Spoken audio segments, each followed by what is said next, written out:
Merci d'avoir pris le temps de participer à cette session. Ravi de voir que la FinOps passionne. La salle est plutôt bien remplie. On va parler d'optimisation des coûts aujourd'hui. Donc la session s'intitule l'optimisation des coûts en pratique. Je vais commencer par me présenter. Donc je m'appelle Daniel Artunin. Je suis Technical Account Manager. Pour faire simple, je supporte, j'accompagne nos clients entreprises dans leurs opérations dans le cloud AWS. Je suis accompagné de Philippe Lasky et de Sadaka Rouba qui vont nous faire un retour d'expérience sur la mise en place de la stratégie FinOps de Médiamétrie. Donc pour commencer, pourquoi cette session? Donc l'idée de cette session m'est venue en réfléchissant aux différentes interactions, aux différentes discussions que j'ai eues avec nos clients depuis que j'ai rejoint AWS. Ces discussions portant notamment sur l'optimisation des coûts. Donc j'ai principalement reçu 3 questions. La première, c'est comment identifier des opportunités d'optimisation des coûts. La deuxième, c'est comment les prioriser. Et enfin, comment les implémenter. Donc cette session va tenter de répondre à ces différentes questions. Concernant l'agenda de cette session, dans une première partie, je vais vous présenter un certain nombre d'astuces et de techniques pouvant vous aider à optimiser vos coûts sur AWS. Et dans un second temps, on va avoir Philippe et Sadok qui vont nous faire un retour d'expérience sur la mise en place de la stratégie FinOps de Médiamétrie. Comme on n'a que 45 minutes, je ne pourrai pas prendre de questions pendant cette session. Donc si vous souhaitez qu'on échange ou si vous avez des questions, on va rester un peu de temps devant le grand amphithéâtre et n'hésitez pas à venir nous voir pour discuter. Donc pour commencer, qu'est-ce que l'optimisation des coûts? Donc j'ai repris la définition du Well Architected Framework. Le Well Architected Framework, c'est un ensemble de bonnes pratiques architecturales qu'on vous recommande d'utiliser dans le cloud AWS. Donc l'optimisation des coûts, c'est la possibilité d'exécuter des systèmes pour offrir une valeur métier au prix le plus bas. Donc ce que cette définition veut dire, c'est que l'optimisation des coûts ne va pas nécessairement réduire votre facture. Ce que ça va vous permettre de faire, c'est de réduire vos coûts unitaires et d'avoir des usages cohérents avec vos besoins. Je m'explique. Si vous avez des usages qui augmentent, même si vous utilisez des techniques d'optimisation des coûts avancées, il est logique que votre facture augmente. Maintenant qu'on sait ce qu'est l'optimisation des coûts, intéressons-nous maintenant aux bonnes pratiques associées. Donc j'en ai mis 5 dans cette diapositive, tout ici du Well Architected Framework. La première, ça va être tout ce qui va être lié à la gestion financière du cloud. Qu'est-ce que c'est que la gestion financière du cloud? C'est tout simplement ce qui va vous permettre d'être financièrement performant et de générer de la valeur métier. Concrètement, ça va se concrétiser par la mise en place d'une fonction d'optimisation des coûts. Cette fonction d'optimisation des coûts va être chargée d'établir et de maintenir une culture de sensibilisation des coûts. Donc cette fonction d'optimisation des coûts, ça peut être une équipe ou alors une personne en fonction de la taille de votre organisation et des problématiques associées. La deuxième bonne pratique, ça va être la sensibilisation aux dépenses et à l'utilisation. Par sensibilisation aux dépenses et à l'utilisation, j'entends votre capacité à être en mesure d'attribuer vos coûts à vos charges de travail et aux propriétaires des applications ou des produits associés. La troisième bonne pratique, ça va être tout ce qui va être lié à l'utilisation de ressources rentables. Par ressources rentables, j'entends le fait d'être en mesure d'utiliser des fonctionnalités, des ressources et des services appropriés à vos besoins. La quatrième bonne pratique, ça va être la gestion de la demande et des sources d'approvisionnement.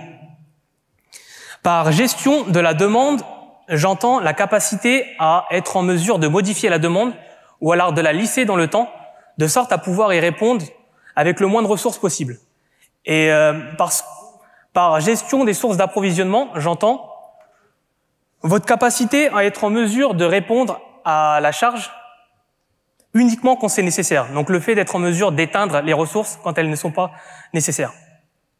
Et enfin, la dernière bonne pratique, ça va être votre capacité à optimiser vos coûts dans le temps. Donc cela va se faire tout simplement en faisant de la veille, en vous renseignant sur les services, les fonctionnalités qui ont été publiées ou mises à votre disposition par AWS et d'essayer de les mettre en œuvre dans vos charges de travail.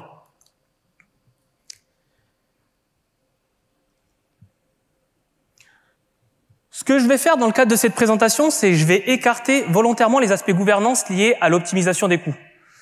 Comme on n'a que 45 minutes, je vais me focaliser sur les techniques et astuces pouvant vous permettre d'identifier, de prioriser et d'implémenter des opportunités d'optimisation des coûts en vous focalisant sur 3 bonnes pratiques. Donc les bonnes pratiques que j'ai mis en verte dans cette diapositive. Donc la sensibilisation aux dépenses et à l'utilisation, votre capacité à utiliser des ressources rentables, et enfin, le fait d'être en mesure d'optimiser ressources dans le temps.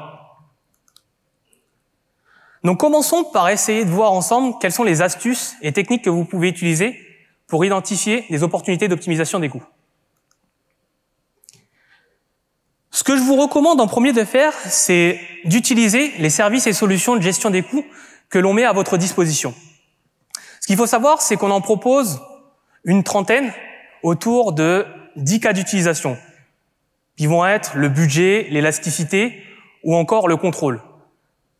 Comme on n'a que 45 minutes, je vais me focaliser sur 4 services que nos clients ont tendance à utiliser souvent dans le cadre de la gestion des coûts AWS, et ça va être des services sur lesquels on va s'attarder dans le reste de la présentation. Donc vous avez en premier lieu AWS Cost Explorer. AWS Cost Explorer, c'est notre service qui va vous permettre d'explorer vos coûts simplement au sein de la console AWS. Vous avez également AWS Cost and Usage Report. Ce service va vous permettre de générer des rapports de coûts et d'usage avec une granularité très fine. Vous allez être ensuite en mesure de requêter ces rapports qu'on a tendance à utiliser, rapport CURE pour Cost and Usage Report. Le troisième service que vous voyez dans cette diapositive, c'est AWS Trusted Advisor. Trusted Advisor, vous pouvez le considérer comme votre expert cloud personnalisé qui va confronter les configurations de vos ressources AWS aux bonnes pratiques qu'on a apprises en proposant nos services à nos clients. Ces bonnes pratiques ou ces recommandations vont s'organiser autour de 5 catégories. L'optimisation des coûts, la fiabilité, les limites de service, la sécurité, et j'en oublie une 5e, je suis désolé. Je vais poursuivre avec le 4e service qui s'appelle AWS Budget. AWS Budget, c'est le service qui va vous permettre de créer des budgets personnalisés qui vont vous permettre de suivre vos coûts et usages au sein de la plateforme AWS. Je vous incite également fortement à utiliser notre dashboard Kudos. Kudos, qu'est-ce que c'est? C'est un dashboard QuickSight. QuickSight, c'est notre service de business intelligence. Donc, ce dashboard va vous permettre d'exploiter votre rapport CURE pour pouvoir avoir de la visibilité sur vos coûts à l'échelle de votre organisation et de prendre des actions.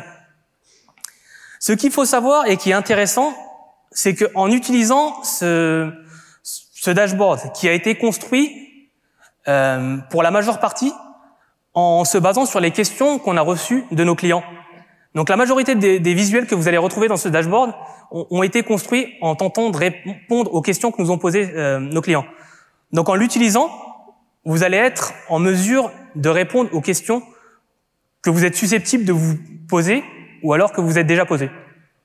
Vous avez un code QR dans cette slide qui va vous permettre d'accéder au dashboard de démonstration associé à cette solution. Donc n'hésitez pas à l'utiliser. Je vous incite également à utiliser une 3e solution, notre dashboard Tao. Tao, pour Trusted Advisor Organizational Dashboard, donc c'est un dashboard QuickSight qui va lui requêter les données Trusted Advisor mises à votre disposition. Donc ce que va vous permettre de faire ce dashboard, c'est d'avoir de la visibilité sur les ressources confrontées aux bonnes pratiques autour des 5 catégories que je vous ai citées au début de la présentation. Et tout ça pour l'ensemble de vos comptes AWS. Donc ce que vous allez pouvoir faire en utilisant ce dashboard, c'est de vous focaliser sur les visuels qui vous donnent de la visibilité sur votre posture en termes d'optimisation des coûts, en considérant que les visuels associés à cette catégorie. Et donc vous allez être en mesure d'identifier des opportunités d'optimisation des coûts en vous focalisant donc sur ces visuels-là. Vous avez également un code QR, n'hésitez pas à l'utiliser pour tester notre dashboard de démonstration. Afin d'illustrer mon propos, on va maintenant s'intéresser au coût d'un de nos clients. Ce que vous voyez dans cette diapositive, ce sont les coûts de ce client entre septembre 2021 et février 2022, groupés par service. Donc cette diapositive vous permet d'avoir de la visibilité sur les 5 services qu'utilise de plus ce client.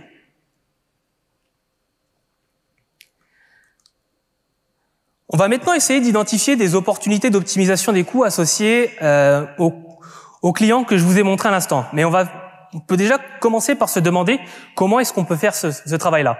Donc le premier point, c'est d'essayer d'utiliser les services et solutions de gestion des coûts que je vous ai présentés en début de présentation. Ensuite, la seconde astuce, c'est d'utiliser les ressources AWS mises à votre disposition. Donc je pense notamment à notre documentation disponible en ligne, notre blog et notre centre de connaissances qui recense un ensemble de bonnes pratiques qu'on recommande à nos clients de suivre. Je vous conseille également d'échanger avec nos clients pour bénéficier de leur retour d'expérience, d'échanger avec vos contacts à AWS tels que vos équipes de compte et également avec nos partenaires pour bénéficier de leur expertise. Donc revenons maintenant au coût du client dont je vous parlais tout à l'heure et on va essayer d'identifier 2 opportunités d'optimisation des coûts pour ce client autour de la catégorie de coûts qu'il utilise de plus. Je l'ai encadrée, elle s'appelle EC2 Instances. EC2 Instances, ça va être la catégorie des coûts qui va inclure tous les coûts associés aux heures de calcul de EC2 de ce client. EC2, pour rappel, c'est notre service de machine virtuelle managée. Donc essayons maintenant d'identifier une première opportunité d'optimisation des coûts associée aux heures de calcul EC2 de ce client. Donc ce que vous voyez dans cette diapositive, ce sont les heures de calcul de ce client groupées par compte de septembre 2021 à février 2022. On va se focaliser dans un premier lieu sur le compte production, donc qui correspond à des usages dans un environnement de production. Donc ce qui est intéressant ici, c'est que vous voyez que le client a tendance à peu ou pas arrêter ses instances EC2 en dehors des heures ouvrées. Comme vous pouvez le voir, il y a très peu de creux. Donc là, ce qu'on pourrait se demander, c'est est-ce que ce client n'a pas des services ou des charges de travail qu'il doit mettre à disposition de ses clients que pendant les heures ouvrées? Donc si c'est le cas, il peut probablement essayer de les éteindre en dehors des heures ouvrées. Donc si on regarde maintenant les 3 autres comptes, donc le compte de pré-production, le compte de développement et une catégorie qui regroupe l'ensemble des autres comptes, et dans le cas de ce client, ça regroupe des comptes hors production. Donc là, on voit que le client a tendance à arrêter un peu plus souvent ses instances EC2 en dehors des heures ouvrées. Et là, pareil, on voit qu'il y a peut-être une marge et il peut peut-être aller plus loin. On peut se demander s'il ne peut pas être un peu plus agressif dans sa politique d'arrêt et de redémarrage d'instances EC2 pour avoir un impact positif sur sa facture AWS. On va maintenant essayer d'identifier une deuxième opportunité d'optimisation des coûts associée à notre service EC2, encore une fois. Donc ce que vous voyez dans cette diapositive, ce sont les coûts associés aux heures de calcul EC2 de ce client, groupés par option d'achat. Donc ce graphe inclut les données associées à ce client entre septembre 2021 et février 2022. Donc ce que vous voyez dans ce graphe et qui est intéressant, c'est que une grande partie de ces coûts sont couverts par du savings plan. Avant d'aller plus loin, on va essayer de définir ensemble ce qu'est les savings plans. Donc pour faire simple, c'est tout simplement un modèle de facturation flexible qui vous permet d'économiser jusqu'à 72% en échange d'un engagement d'utilisation donnée sur une période d'1 an ou alors de 3 ans. Comment est-ce que ça fonctionne ? Il va falloir que vous vous engagiez à un taux horaire, par exemple $5 de l'heure, et en échange, des économies vont être appliquées automatiquement à votre utilisation. Donc ce n'est pas plus compliqué que cela. On va maintenant revenir au graphe que je vous ai montré tout à l'heure. Ce qu'on voit dans ce graphe et qui est vraiment intéressant, c'est que ce client a probablement de la marge au niveau de sa couverture savings plans. Je m'explique. Il peut probablement acheter des savings plans supplémentaires pour couvrir des coûts qui lui sont actuellement facturés au taux horaire on demand et donc avoir un impact positif sur sa facture AWS. Donc, qu'est-ce qu'on a vu depuis le début de cette session? On a vu un ensemble d'astuces et de techniques vous permettant d'identifier des opportunités d'optimisation des coûts. On va maintenant essayer de voir des astuces qui vont vous permettre de les prioriser. Donc, si vous suivez les astuces et techniques que je vous ai présentées en début de session, vous allez probablement être en mesure de générer une diapositive ou alors un document similaire à celui-ci avec un ensemble d'actions, de recommandations ou d'opportunités que vous allez pouvoir appliquer au sein de vos comptes AWS, avec d'une part des opportunités nécessitant des actions opérationnelles et d'autre part des opportunités nécessitant des décisions financières. Par décisions financières, j'entends des achats d'instances réservées ou alors des achats de savings plans.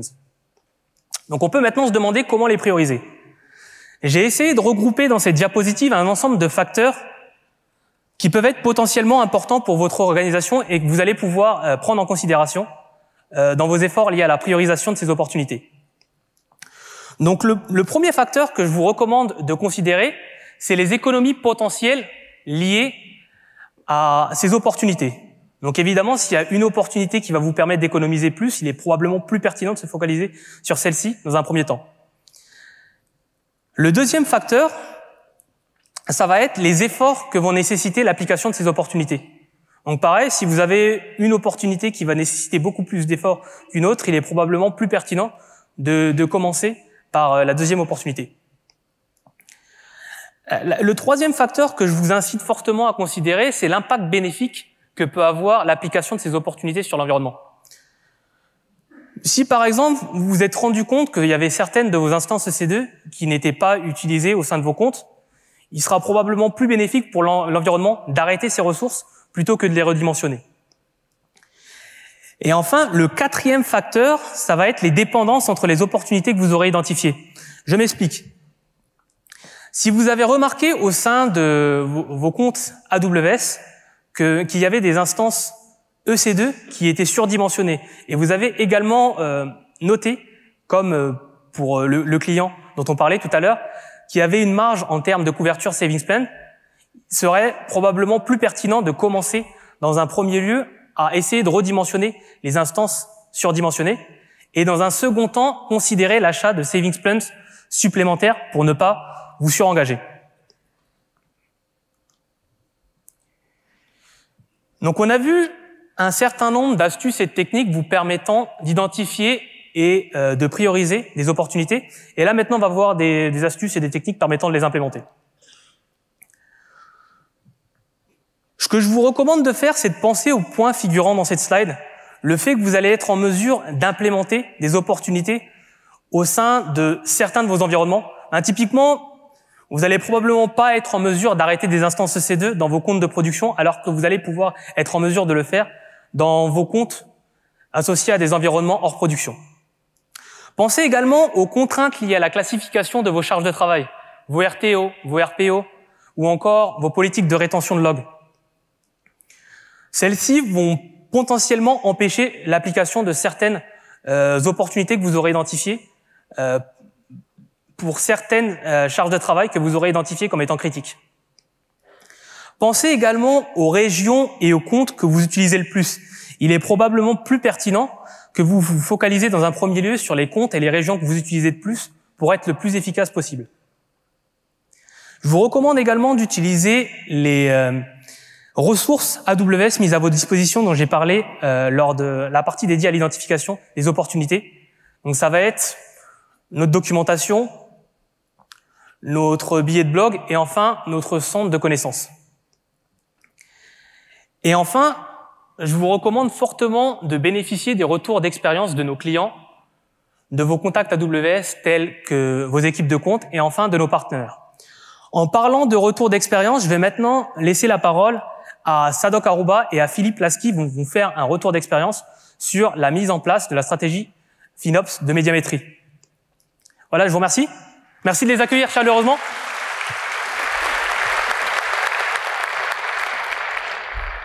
Merci. Bonjour, je ne sais pas si vous m'entendez.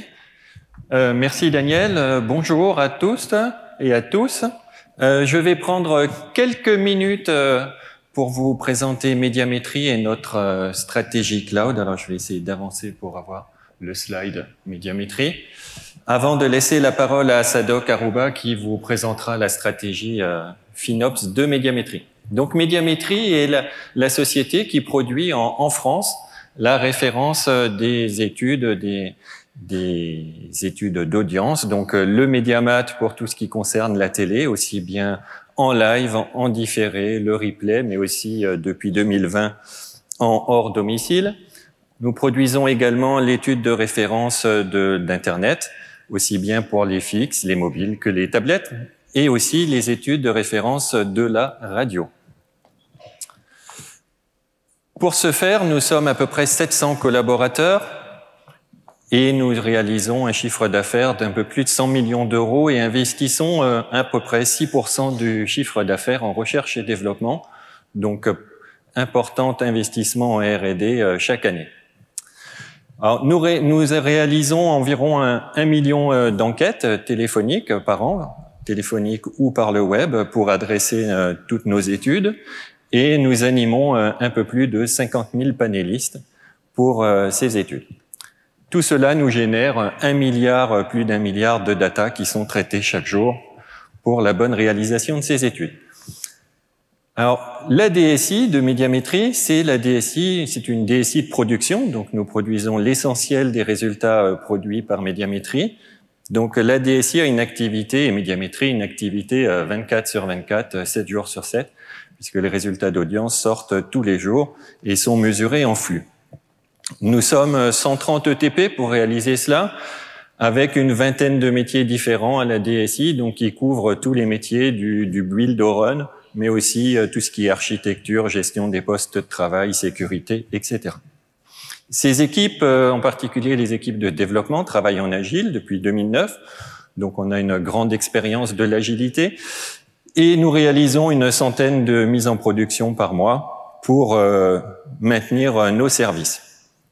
Alors, cette DSI a une forte appétence technologique, donc nous sommes reconnus, nous avons une compétence reconnue dans le cloud, les technologies big data, etc. Donc, des technologies que nous utilisons au quotidien pour réaliser nos mesures. Alors, la stratégie cloud de Médiamétrie. Alors, nous sommes présents dans le cloud depuis 2012 et nous avons, en 2014, décidé de basculer l'intégralité du SI de Médiamétrie dans le cloud Amazon. Notre objectif est de terminer cette migration en 2023, donc c'est tout proche. Nous sommes à peu près à plus de 80% de migration réalisée et lorsque nous migrons, nous appliquons une stratégie cloud first, c'est-à-dire que nous optimisons nos workloads pour le cloud. Donc, nous utilisons les services au maximum, les services Amazon. Dans cette stratégie, pourquoi est-on allé vers le cloud? Eh bien, essentiellement pour accélérer le time to market. Donc, le time to market avec la stratégie cloud first, donc des applications développées et optimisées pour le cloud, mais aussi des experts du cloud, des équipes qui travaillent en mode DevOps, des équipes pour lesquelles on a fait le choix d'aller vers un seul cloud, de telle façon à être des experts de ce cloud et d'en maîtriser tous les aspects architecture, sécurité notamment. Le second driver de cette migration, après le time to market, c'est évidemment l'aspect économique. Donc l'aspect économique est important pour passer en paiement à l'usage. Donc là aussi, on va utiliser tous les services managés et puis toutes les bonnes pratiques d'Amazon pour réduire les coûts de nos services dans le cloud. Ceci m'amène à la partie FinOps. Donc, je vais laisser la parole à Sadok qui va vous présenter la stratégie FinOps que l'on a déployée. Donc, stratégie indispensable. Il faut déployer une stratégie FinOps industrielle pour maîtriser les coûts du cloud et savoir bien les analyser. Je passe la parole et la zapette. Merci Philippe. Bonjour à tous. Content de vous voir nombreux pour cette session. Et vous avez raison, parce que la FinOps, c'est un sujet assez intéressant et important pour une entreprise, comme on va le voir après cette présentation, ce retour d'expérience, pour toute entreprise qui utilise le cloud. Donc la stratégie FinOps de Médiamétrie, donc qui s'inscrit dans la stratégie globale du cloud à Médiamétrie, elle s'appuie sur trois grands axes ou trois grandes lignes de la démarche FinOps. La première, c'est FinOps by Design, c'est-à-dire prendre en considération les préconisations de la FinOps et les bonnes pratiques FinOps dès la conception des applications et dès l'architecture et le développement de nos applications. Le deuxième axe, c'est l'automatisation des procédures d'optimisation, parce que l'efficacité vient essentiellement de l'automatisation de ces procédures-là. Et le troisième axe, c'est la supervision et la communication autour des travaux et des résultats de la FinOps. Et on va voir un peu plus en détail notre expérience à Médiamétrie, comment on a mis en place ces axes principaux. Donc la FinOps by Design, c'est comme je disais, l'intégration de la démarche dès le design et l'architecture et le développement de nos applications, l'adoption d'une stratégie cloud first qui, elle, renforce l'optimisation des coûts dans le cloud, et puis le design et l'architecture, les développements et même les tests directement dans le cloud AWS. Inclure les préconisations FinOps dans les dossiers d'architecture technique, la prise en compte des préconisations, des bonnes pratiques dans les dossiers d'architecture technique, et puis l'estimation et les pistes d'optimisation des coûts dès l'étude de mise en place, de conception des applications, et non pas a posteriori, parce qu'après on perdra plus de temps et ça devient un peu plus compliqué. Et puis un élément important dans la FinOps by Design, c'est le tagage des ressources, c'est-à-dire on met en place une norme de tagage. J'en parlerai un peu plus en détail parce que cet élément est très très important. Il permet le bon suivi et la gestion des coûts de nos ressources. Il permet d'identifier les ressources par domaine applicatif, par domaine métier, et puis il permet d'identifier les plages de stop-start automatique. Vous allez voir un peu l'impact de cet élément-là, des ressources hors production.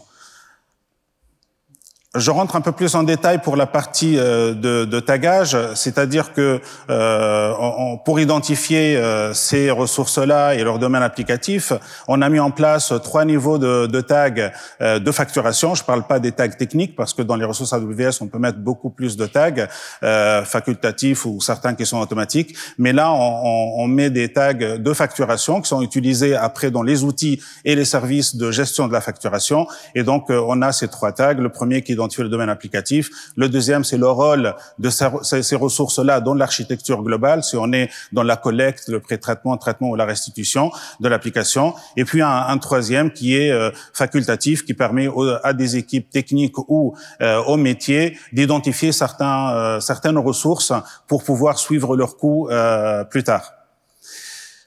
Et vous avez quelques chiffres ici. Tout n'était pas facile depuis le début. Il a fallu beaucoup d'efforts, beaucoup de communication pour inciter les équipes à mettre en place ce tagage. Et donc, on voit la progression du pourcentage entre le premier chiffre à gauche, c'est le taux global de tag de toutes nos ressources, et celui de droite qui est assez intéressant. C'est pour les principaux services utilisés sur Amazon. Cette norme de nommage est très importante parce que du moment où on utilise exactement la même clé du tag, on peut après le suivre plus facilement. Et puis le dernier type de tag qui n'est pas de facturation mais qui permet d'optimiser l'utilisation des ressources, c'est le tag autostop. Il permet d'identifier des ressources qu'on peut stopper ou pas. Toutes les ressources ne peuvent pas être stoppées le soir ou le week-end. On a des productions qui tournent parfois 24/24, 7/7. Et puis il y a d'autres ressources qui, elles, peuvent très bien être arrêtées le soir et le week-end, comme vous allez voir des exemples plus loin. Et puis, nous utilisons un outil open source qui est Cloud Custodian pour l'application et la gestion du stop-start des ressources et de la gestion des tags. Vous allez voir ici l'apprentissage ou l'évolution de l'application du tag autostop sur nos ressources. On a commencé en 2019, donc fin 2019 on était à 50%, à 2020 on est à 70% et fin 2021 on est à 95% de nos ressources qui sont taguées autostop. Alors quand je dis taguées autostop, ça ne veut pas dire 95% de nos ressources sont stoppées soir week-end, mais les ressources qu'on ne doit pas stopper, on met autostop à off. Et donc, Cloud Custodian sait qu'on ne doit pas stopper cette ressource-là. Et celle qui est mise à on ou même une plage personnalisée, Cloud Custodian va respecter ces valeurs-là pour l'appliquer dans le stop-start des ressources. Du coup, l'optimisation des coûts et d'usage du cloud avec la mise en place de procédures d'optimisation, de procédures automatiques. Il y a l'automatisation, comme je disais, des arrêts, relance des ressources, soir et week-end hors production. Et là, on voit une courbe assez significative qui vous donne sur un domaine applicatif. Je vais vous donner un exemple. Donc, un tag, on va suivre les coûts de ce tag-là. Et puis, on voit que sur un environnement de pré-production, jusqu'à la date, alors c'est un peu loin, je vois pas, le mois de septembre, je crois, on n'avait pas encore appliqué l'autostop. Et du moment où on a commencé à appliquer l'autostop, vous voyez très bien la courbe. Et vous pouvez faire un petit calcul. Vous allez voir que entre soir et week-end, enfin, pas soir, entre journée et soir, le fait d'arrêter le soir, on gagne 40% du coût de ces ressources. Et le fait de les arrêter les week-ends, donc le week-end, c'est jour et nuit, elles sont arrêtées complètement, on gagne pratiquement 90%, voire plus, du coût de ces ressources. On peut très bien faire le calcul du coût et de l'économie qu'on peut avoir. Elles sont vraiment conséquentes, qui peuvent aller voire dépasser 50% du coût de ces ressources-là. Quand elles sont généralisées, eh ben ça donne un impact assez intéressant sur les coûts de ces ressources-là. Après, les autres optimisations, c'est la suppression automatique des ressources non taguées. Donc, hors production, toute ressource non taguée, elle sera stoppée, voire supprimée automatiquement par nos outils. Cela oblige nos équipes de respecter ce tagage-là, parce qu'une ressource non taguée, je ne sais pas elle est dans quel domaine, je ne sais pas elle sert à quoi, je ne sais pas à quelle ligne budgétaire on doit l'affecter, parce que le tagage de facturation permet aussi d'affecter les budgets par domaine ou par métier. La suppression des ressources inutilisées, il y a beaucoup de types de ressources. Alors le cloud, il faut vraiment l'optimiser pour ne pas perdre de l'argent, parce que des ressources comme des volumes EBS, des volumes disques qui sont rattachés à une instance EC2, qui ne sont pas tagués, ils sont pratiquement inutilisables. Ils peuvent traîner pendant des mois, voire des années, si on met pas en place des procédures automatiques qui suppriment, par exemple, ces disques-là. Pas mal les instances RDS, les de bases de données, par exemple, qui sont les statistiques ou les courbes d'utilisation montrent qu'elles sont pratiquement pas utilisables du tout. On a des outils AWS comme Trust Advisor dont Daniel parlait tout à l'heure, nous donnent des statistiques sur des instances, par exemple, qui n'ont eu aucune connexion, qui n'ont jamais été utilisées pendant 14 jours. Et donc, ces instances-là, elles doivent être stoppées, voire supprimées. Et donc, on a des procédures qui font ce travail-là. Et puis, les réservations d'instances et savings plan, Daniel en a parlé tout à l'heure. Je ne vais pas rentrer dans le détail sur la définition, mais l'application de ces réservations d'instances et de savings plan, ils nous ont permis, qui ont déjà été utilisés à 98 à 100%, enfin, d'où le challenge quand on fait ce genre de travail, c'est qu'il ne faut pas réserver de trop ni de très peu. Parce que quand on réserve de trop, on a déjà payé sur des ressources qu'on ne va pas utiliser. Et quand on réserve très peu, on utilise beaucoup de ressources en on-demand. Et puis notre utilisation des réservations, que ce soit RDS ou Elasticache, et de savings plan sont entre 98 et 100%, et on a une économie sur les coûts des ressources réservées qui va jusqu'à moins 30%, voire moins 40%, selon le type de ressources versus non réservées, donc provisionnées on demand. Et puis l'approvisionnement approprié selon les besoins par environnement, on n'est pas obligé d'avoir le même. Si on a besoin d'une grosse machine qui doit tourner en production, on n'est pas obligé de provisionner le même type de machine dans un environnement de test, sauf quand on veut faire des tests de performance. Si c'est juste pour faire des tests unitaires, on peut toujours utiliser des instances beaucoup plus petites. Et le right sizing des ressources en adéquation avec le besoin, c'est pareil, il faut pas utiliser toujours la facilité de dire avec un clic je peux provisionner ce que je veux dans le cloud. Eh ben ça a un coût. Et donc, il faudrait avoir le juste mesure de ces choix-là de type d'instance selon le besoin. Et puis, la scalabilité dynamique, quand cela est possible. Dans la session précédente, il y avait un représentant d'une société qui a parlé de la scalabilité. Alors, je vais vous épargner les détails. Et donc, effectivement, on a des applications qui permettent d'utiliser 4 instances, donc un autoscaling group qui fait des 4 instances en période creuse et qui va jusqu'à 16 ou 20 instances automatiquement selon l'appel ou la demande des clients ou l'appel des utilisateurs pour ces ressources-là. Alors, la supervision et les coûts c'est le troisième axe, si vous vous souvenez des 3 axes ou 3 piliers de la FinOps, c'est la supervision et la communication. Alors, on utilise des services Amazon dont Daniel en a parlé tout à l'heure. Là, je vais vous donner uniquement des exemples. Alors, on a AWS Budget, avec lequel on peut définir un budget, un seuil pour un tag ou pour un service Amazon, pour un environnement. Et puis, quand ce seuil-là est atteint ou presque atteint, selon le paramétrage qu'on met à 90% par exemple, on reçoit une alerte comme celle-ci par mail qui vous dit que telle ressource que vous avez paramétrée pour superviser, eh ben, elle a dépassé tel montant ou elle va atteindre tel montant. Cost Anomaly Detection, Daniel en a parlé tout à l'heure aussi, il permet de détecter un comportement anormal sur les coûts des services AWS. Et donc, si la courbe normale, c'est du machine learning, donc si on voit que les coûts sont jusqu'à tel niveau, et puis à un moment donné, on a un pic des coûts sur un service Amazon, par exemple, et ben Anomaly Detection, il nous envoie une alerte comme celle-ci. Et il nous dit tel service sur tel environnement, il a coûté tant pour tel jour, par exemple. Et puis on a des liens, on clique dessus, on se retrouve sur le service Cost Anomaly Detection et on peut creuser et regarder un peu plus loin. Juste pour insister sur l'importance de ce service-là, avec ce service, on a détecté, par exemple, un coût de transfert interrégion entre 2 régions AWS qu'on utilise, qui nous a coûté presque $5 000 pendant un mois.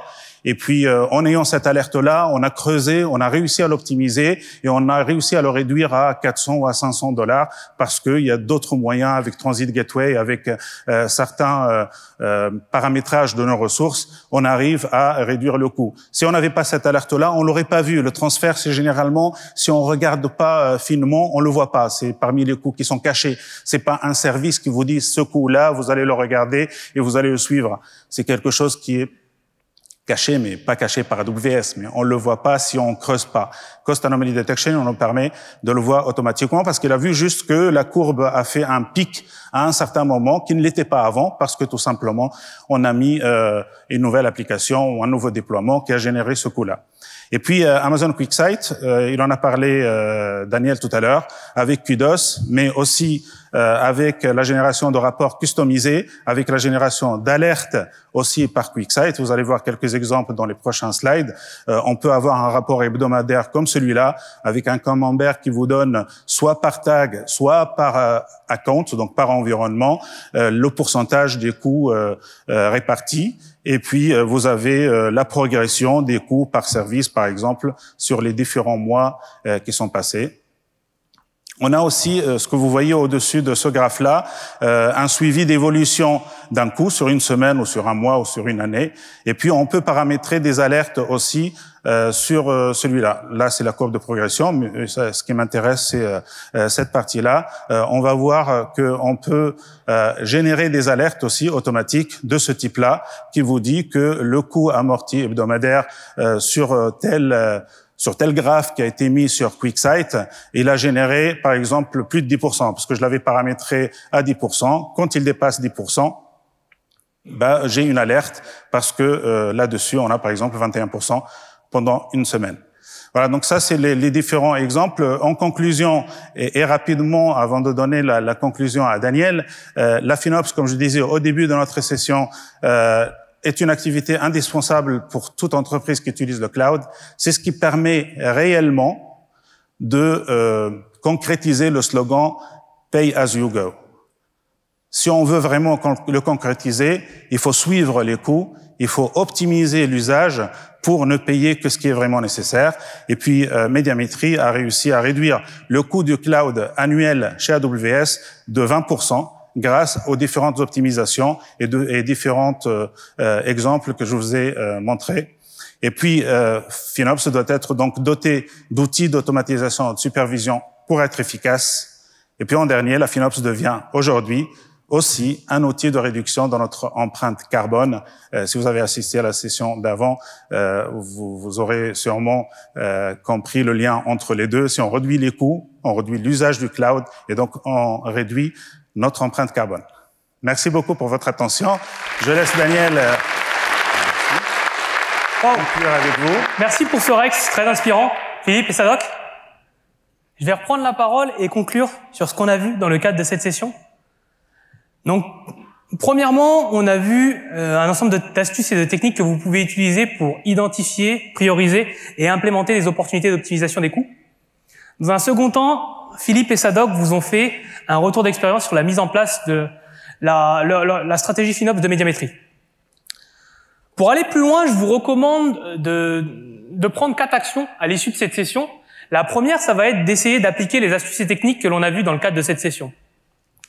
La deuxième, ça va être de tester les dashboards Kudos et Tao dont je vous ai parlé au début de la session. Vous avez des codes QR qui vont vous permettre d'accéder à des ressources en ligne qui vont vous permettre de déployer justement ces 2 dashboards au sein de votre organisation. La troisième action que je vous recommande de prendre, c'est de tester notre service AWS Cost Anomaly Detection dont Sadok vous a parlé à l'instant. Donc, retenez le fait que ce service est gratuit, donc n'hésitez surtout pas à l'utiliser. Et la quatrième action, ça va être d'essayer d'accéder à notre centre d'apprentissage en ligne, qui s'appelle AWS Skill Builder, qui inclut plus de 500 cours et de programmes d'apprentissage en ligne gratuits. Également, sachez que l'on propose 12 certifications AWS autour de 4 niveaux. Le niveau Foundational, Specialty, Associate et Professional. Donc n'hésitez pas à vous certifier pour capitaliser sur les connaissances et les compétences que vous avez acquises sur la plateforme. Voilà, un grand merci d'avoir pris le temps de participer à cette session. Ça m'a fait particulièrement plaisir de vous retrouver dans le cadre de cette session. Je vais vous demander un dernier petit service, celui de nous laisser un feedback pour qu'on puisse être en mesure d'améliorer la qualité de nos futures sessions. Voilà, encore merci et profitez bien du reste de la journée. Au revoir.